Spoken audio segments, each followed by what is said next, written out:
Hello and welcome back to another video in the world of Monster Hunter.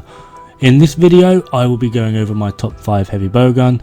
Now these are not all going to be the so-called meta, and I will not be putting them in positions that a lot of people feel they should be.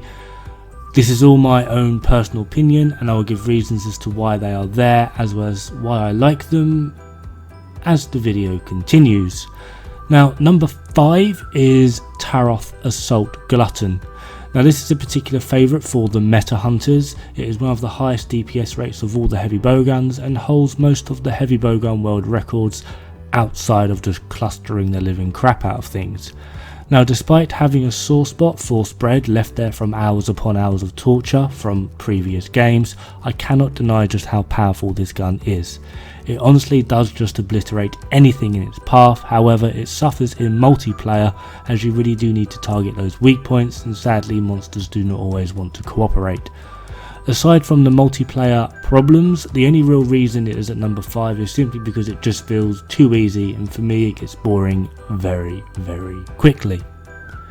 In at number 4, speaking of too easy and getting boring quickly, here we have the Devil Joe heavy bowgun, the cluster crazy behemoth that rinses anything as long as you have health and ammo left. Sadly, due for a nerf in Iceborne, this beast really does come alive in a 4-man cluster party, because there is no party like a cluster bomb party, because a cluster bomb party doesn't quit. Great for quick solo grind as well, which is why it is one spot higher than Glutton. Same tedium of easy and boring, but it gets the job done quicker. In at number 3 we have Tarroth Assault Horn. Yet another spread monster, but this one has a slight bit of variation. The weapon works great as a special ammo nuker as well, in this particular case Wivenheart. Due to the insanely high roar, the DPS output of this rapid fire mechanic hurts. Adding in the shot for shot of spread 3, it does out damage Glutton. It just has a really small magazine. At first I hated this thing, but after a bit of playing around I soon got rather comfortable with it, and it is now my I want to mint something but not use Glutton gun. In at number 2, Kjarr Assault Rage. Now this is potentially the weakest gun on the list, at least in terms of raw output. However, much like a trained sniper, this gun is rewarding if you know your shots. Offering great utility on team setup and a variety of different bullets, it can suit any situation, but never missing the opportunity to do some good damage, swapping back to normal level 3 as your primary ammo type. This gun has use of status and DPS while being able to back it up with sticky, albeit level 1, and cluster, again level 1, but they are options nonetheless. I personally also think that this weapon looks really cool with its fluffy tail.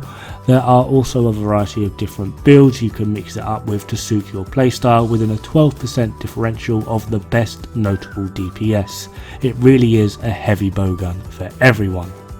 And finally, in at my number 1 spot, the Kjarr Assault Water. Those of you that know me will know that this was really always coming. It's going to be no surprise to anyone. I've always had a fetish for Pierce since 4U with the Gravios Giga Cannon, and it will not go away anytime soon. Pierce is in an odd place at the moment in World. Here's hoping Iceborne fixes that, but nonetheless in team play, Pierce offers 100% uptime unlike any other bullet, as the rounds ironically pierce the target, and with a bit of precision and practice you can hit those juicy weak points. Kjarr Water certainly gave Pierce heavy bowgun a much needed boost, and I am loving it. That about wraps up my top 5 heavy bowguns as well as this video. I do hope you've enjoyed, maybe learned something, possibly thought, oh, I might actually try that one out. You know, that's my job here. It's all good and dandy, but in the meantime, good luck, have fun, and don't die. It's bad for the health.